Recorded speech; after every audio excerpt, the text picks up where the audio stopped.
could you tell us a little more about growing up in the valley? Your family was clearly prominent, but it must have been complicated to be a Latina in a sort of white-dominated world there. Well, it was, but you know, sometimes when you're young, you don't think a lot about it. And we were one of the first Mexican families that moved into Wapato. There was two or three families that traveled together, and we settled out there. And it was it was not easy. And my dad, as I said, we worked in the fields, and then my dad got a job at one of the businesses owned by another Latino there, and started work there. And then my dad died very young. My dad worked in the coal mines in the Dakotas at one time, and he had black lung disease, and he died he was 58. So my mother then had to support the family when my brother, especially my brother and I, were very young, and that's when she started the restaurant. And of course, then we helped her in the restaurant there, and there wasn't a lot of time for school activities because we had to work. And so, and then it wasn't very hard, and it was very hard anyway to join any clubs or to be elected to this or be elected to that in school. You know, it just wasn't the thing.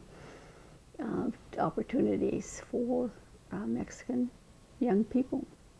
And I have to tell you another story that when we get where I'm at this point in age, you know, I wished I would have changed my name back because my name is Maria Felipa. And when we started first grade, I didn't speak any English. Neither did my brother. And so he was Juan. They changed his name to John and my name to Phyllis. And it just stayed. And my mother, you know, our parents wanted us to assimilate, you know, to feel that maybe that would make us more welcomed and we would have more opportunities. And I never bothered to change it, but Larry always called me Felipa. And so at home they called me Lipa for a nickname, Lipita. But I wish now that I would have changed it back. And that's why my store is named Felipa. But that was one of the things, because it took more than just changing your name, you know, to get you assimilated and to be accepted in the schools or in the community. And it was, it was hard.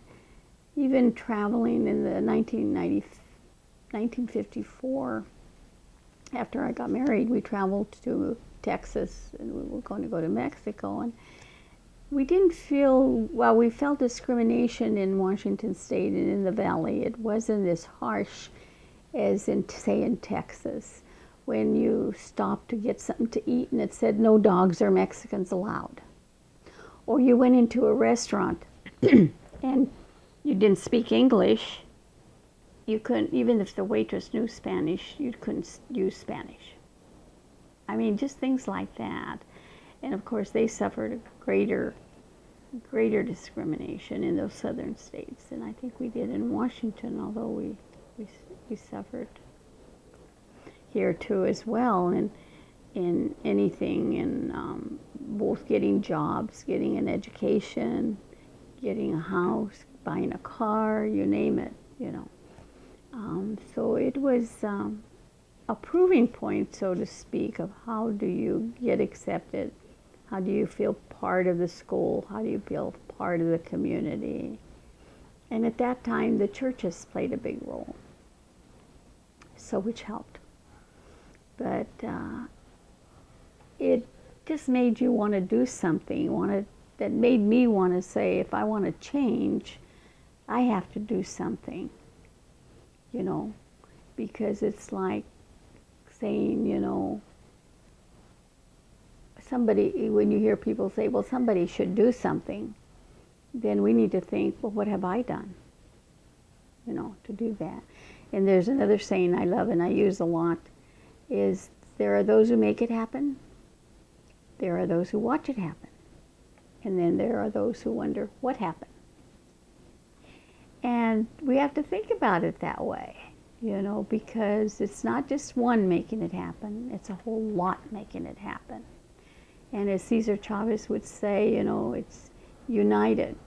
And I've taken part in many rallies and many walks for the farm worker, and Cesar Chavez was a good friend of ours and stayed with us when he came to Seattle.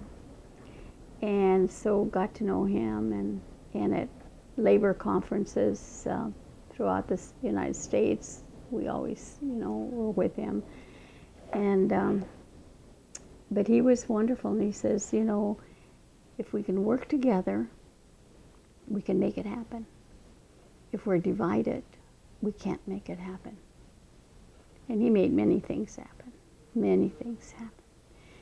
And so it's a matter of not everything is right yet, even though in Eastern Washington especially, where, say, Pasco is 94% now Latino, or close to it, the discrimination there is still big in many ways.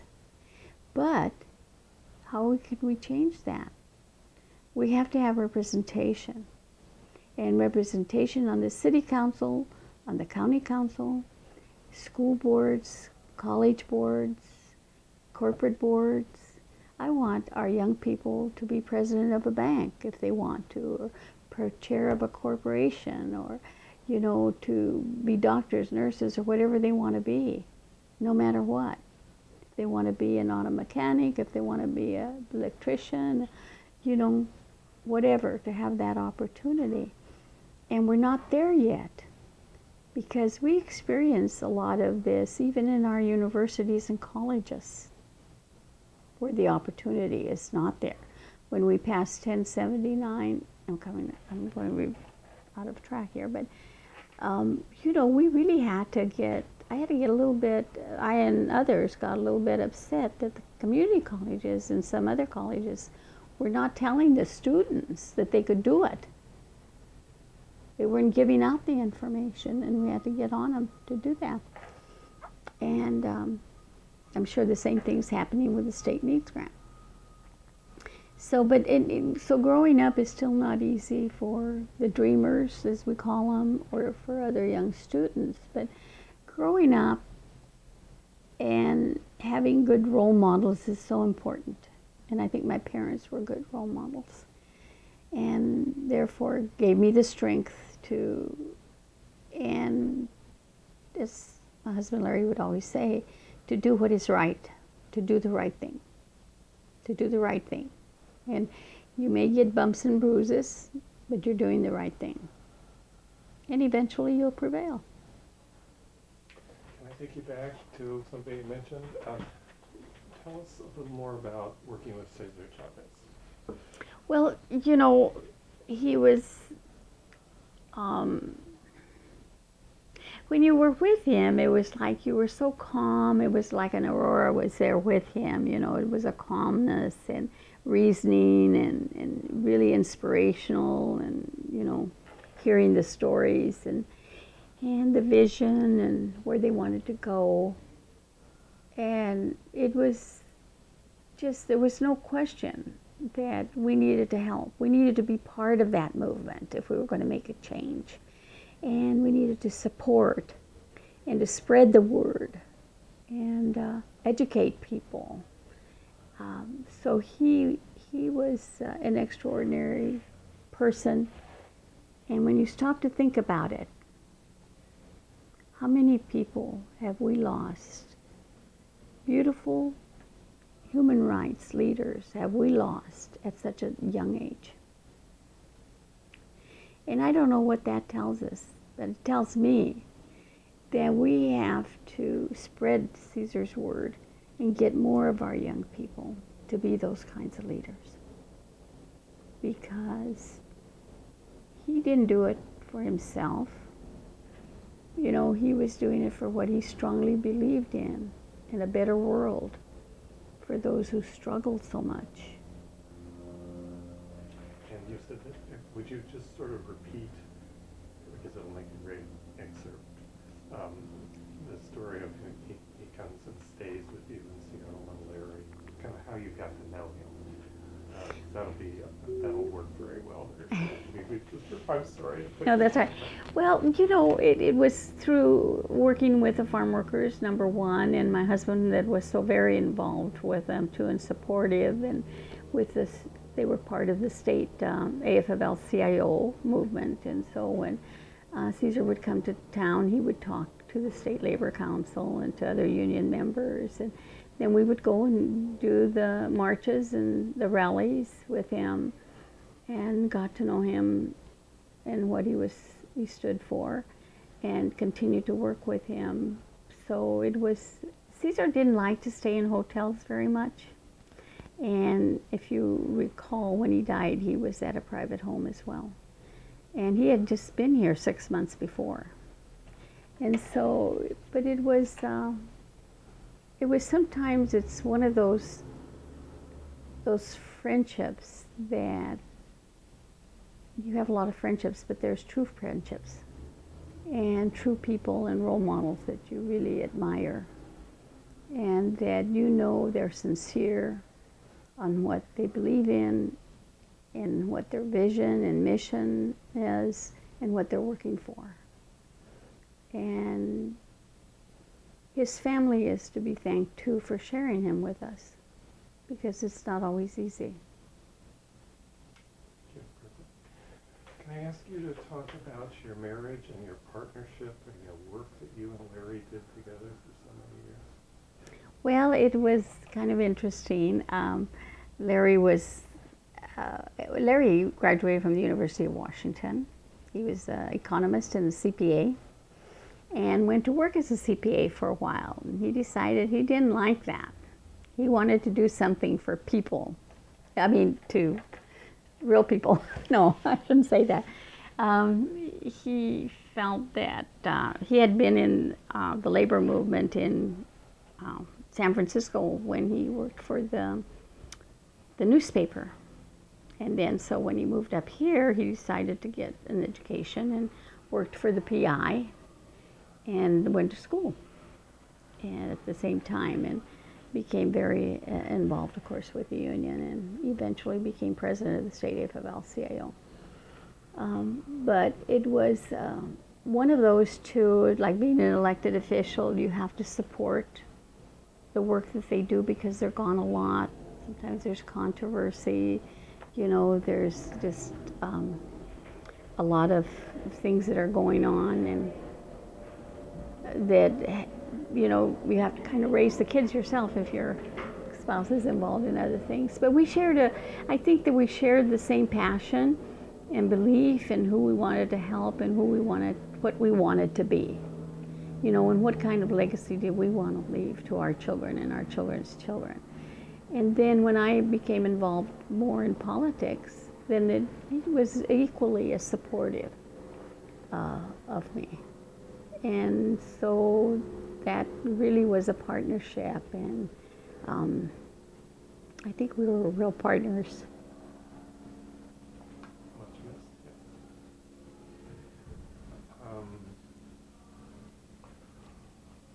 You want to ask about politics in Pasco and Yeah. No, growing up, were you? I don't know if you were already thinking about going into politics, but what was politics like in the Yakima Valley and Tri-Cities when you lived there? Well, there wasn't much going on in the Yakima Valley at those times. You know, there was no involvement because there weren't a lot of us Latinos and Mexicans there. But so it was just. But in the Tri-Cities, it was getting to be a little bit more. But as I said, when I lived there, we were Democratic districts, and so it was getting involved. And to be really honest, I think there was more acceptance at that time of the Mexican Americans, the Latinos that were there, and we weren't illegal. All of us were legal and we could vote. The majority of those at that time, you know, there. And were more accepted than they are now. And that's sad. But it it wasn't great because there just weren't a lot of us. My children were the first Mexican children or Mexican American children that attended school in Kennewick, and that wasn't always easy either. And my daughter, who was in the 9th grade at the time, I had 8 children. So when my middle daughter, was in 9th grade, I had to go to the school because she came home crying one day. And she said, I said, what's the matter, Barbara? And she says, well, my teacher said that my last name meant lazy, Maltos. Barbara Jean Maltos. And I said, what? And my kids knew some Spanish, but they weren't fluent. They learned English, and being the only family there, was kind of hard to. And so I went to the school, and I said, well, the principal didn't want to see me. I said, well, he either sees me or he sees my lawyer. So the teacher did get a reprimand. She got moved out of that class. But I mean, those are some of the things that they suffered too, and called names, and people thought Beaners was a cute name, but it wasn't, and things like that. So it wasn't easy. And then I moved away in '76, and then later on, when the 2 representatives were retiring, asked me to move back and run, and I said, no, I'm going to stay in Seattle. So, but it had a change there, that whole valley and that whole eastern Washington changed, and politically. But it's getting better, it's getting more organized, and I think that the Leadership Institute, that the forums we're having statewide are going to make a difference, because we have people who are ready. They're ready to get involved civically and to be leaders. And we have a few that are on city councils and county councils. We have a Latina woman who is head of the Toppenish City Council, and with 6 men on it, and she is the mayor. We have a city councilman in Pasco, and we're trying to get more into being involved in education on board of trustees, and to be more active, especially in eastern Washington. You want to tell us a little bit about your current position that you did with Seymour? Well, I'm vice president of leadership, economic development, and I do legislative liaison work there. But the Institute is one of my major concerns, and I oversee the radio station in the community center in Granger as well.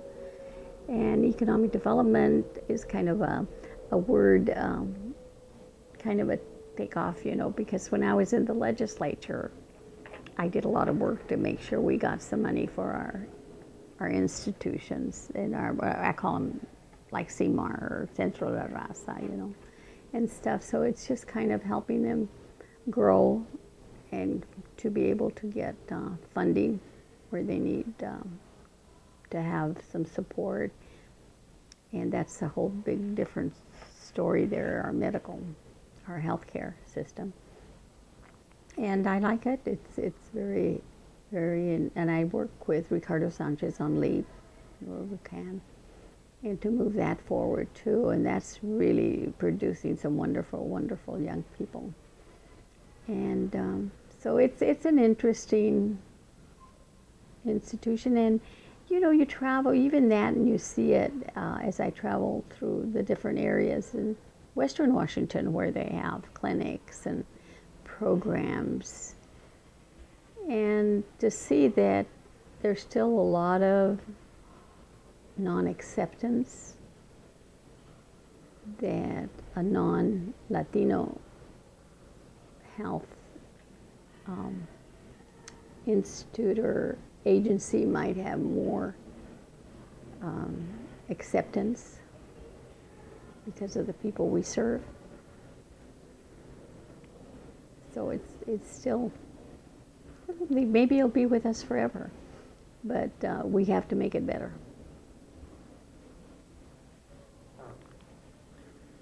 You just wanted to talk a little bit about, how you got to know Tomas, and just a little bit about the work you all did, you both did together.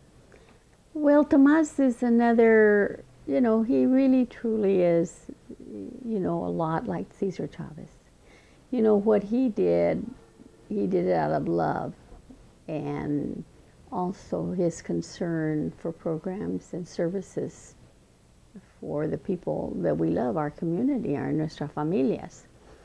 And he was self-giving, but he always cared about other people. It was never about Tomas. It was about other people. And he worked very hard and sometimes not getting accepted. But, excuse me, I will say,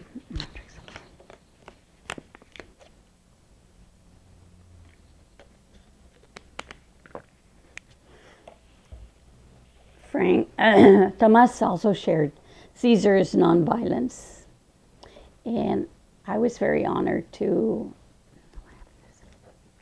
be able to do a resolution on the floor of the House for Tomas a few years ago, and to recognize him, and because he was just so giving. And again, he had a family that loved him and supported him, because he wasn't in it for the money, that's for sure.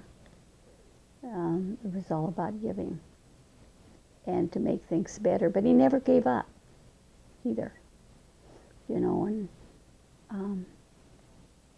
he and Larry were sleeping over in the state capitol overnight, and they slept on the stairs outside of the state capitol. They had a rally. And Larry tells me, he says, Tomas, why are we doing this? These are pretty hard stairs here. And Larry Tomas looked at Larry, kind of looking at him and smiling. And Larry says, I know, it's the right thing to do. So they were great friends.